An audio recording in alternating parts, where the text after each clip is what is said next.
أما أنت فقومي لا رجحاء ولا زانية تلدين ملكا يسمى معاوية. ثكلته أمه إن لم يسد إلا قوم، وهل تزني الحرة يا رسول الله؟ شفتوا قوتها وعزة نفسها؟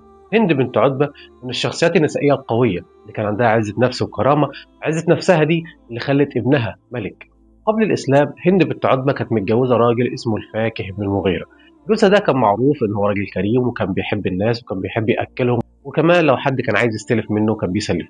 ففي يوم الفاكه ده كان بره البيت وكانت هند موجودة في البيت ونايمة. فكان في واحد من اللي متعودين يجوا على البيت كان معدي عليه عشان يغديه، فلما راح له البيت لقاه مش موجود ولقى مراته نايمه، فساب البيت ومشى عشان حرمه البيت وما ينفعش. وهو ماشي قابله الفاكر، قال له في ايه؟ انت كنت عايز ايه؟ فالراجل اتكسف انه يقول له ان هو كان جاي ياكل، فقال له لا مفيش حاجه وسابه ومشى. فلما رجع الفاكر للبيت لقى مراته نايمه، راح صحاها وقال لها يا هند في حد كان هنا؟ قالت له لا. فشك فيها وقال لها الحق بابك، يعني روح على بيت ابوك.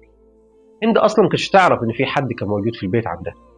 فراحت لبيت أبوها عتبة بن أبي ربيعة سيد عبد شمس، يعني أبوها كان راجل كبير مش راجل هفية. وقالت له يابا أنا جوزي قال لي ارجع لأبوكي. قال لها طب أنت طب في حاجة؟ قالت له ما أعرفش. فراح للفاكه وقال له يا فاكه في إيه؟ إيه اللي حصل يا ابني؟ قال له بنتك دي مش كويسة وأنا شفت راجل خارج من البيت. الراجل استغرب إزاي بنتي تعمل كده، فرجع لبنته تاني وقال لها يا بنتي لو اللي بيقول لجوزك ده صح قولي لي وأنا أروح أقتله وأخلصك من العرض خالص، ولو كنت بريئة قولي لي ونروح بيكي عند كهنة اليمن واجيب لك الاثبات بكده. قالت له والله يا ابي اني بريئه.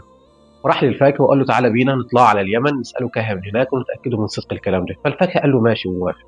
فراحوا وكان معاهم عيلتهم كلها. وهم ماشيين في السكه تغير وجه هند. هند كده اتخذت. فابوها شافها فقال لها يا هند يعني احنا قربنا نوصل، يعني لو في حاجه قولي لي يا بنتي بدل ما يعمل لنا مشاكل او الكلام ده كله. قالت له يا ابي والله انا بريئه، بس انا رايحه الراجل بشر زينا زيه ممكن يخطئ ويصيب، وخاف ان هو يخطئ ويلحقني عار ابد الظهر وانا بريئه.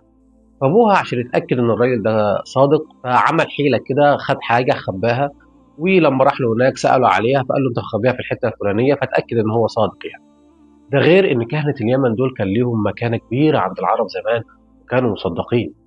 فدخل الستات على الكاهن ده واحده ورا واحده، كان كل واحده بتيجي تقعد يقول لها قومي انت فيكي كذا، كل واحده تيجي تقعد يقول لها قومي انت فيكي كذا، لحد ما جه عند هند لسه هتقعد قال لها اما انت فقومي لا رجحاء ولا زانيه تلدين ملكا يسمى معاويه.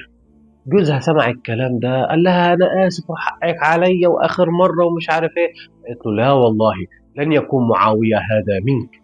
وفعلا طلقت منه واتجوزت ابو سفيان بن حرب وخلفت منه معاويه رضي الله عنه خليفه المسلمين. هند كانت شخصيه قويه طول عمرها وكانت عايزه تثبت نبوءه الكاهن ده، حتى ان في مره ابنها كان بيلعب وقع. قالت له قبحك الله. واحد معدي كده شافها قال لها بالراحه بس يا هند في ايه؟ ابن ده انا شايف عليه علامات نبوغه واشوفه ان هو هيسود قومه بالكامل. فكان ردها عليه عجيب جدا. قالت له ثكلته امه ان لم يسد الا قومه. يعني هند مش عاجبها ان هو يسود قومه، عايزاه يسود العرب كلهم. هند كانت عزه نفسها عاليه جدا. بعد ما اسلمت كانت مره قاعده عند الرسول عليه الصلاه والسلام مع الصحابيات، وكان الرسول عليه الصلاه والسلام بيعلمهم دروس، وكان بيقول لهم عاهدوني على الاسلام وعلى الصلاه والا تسرقوا والا تزنوا. فجت عند حته الزنا دي الصحابات اتكسفوا كده وحطوا وشهم في الارض. لكن الغريب ان هند وقفت وقالت له وهل تزني الحره يا رسول الله؟ شفتوا قوتها وعزه نفسها؟ شفتوا المنطق بتاعها اللي هو ازاي تزني الحره؟ الزنا ده للعبيد. الفكره عندها ان مش بس الاسلام حرم الزنا، ده هي بشخصيتها قبل الاسلام وبعد الاسلام بتنظر لنفسها ان هي حاجه كبيره، وان موضوع الزنا ده حاجه بتقلل منها ومن كرامتها. وده جزء من شخصيتها واعتزازها بنفسها. هند بنت عتبه مثال يحتذي به بنات المسلمات. رحم الله هند بنت عتبه رضي الله عنها. كده انا خلصت. سلام عليكم.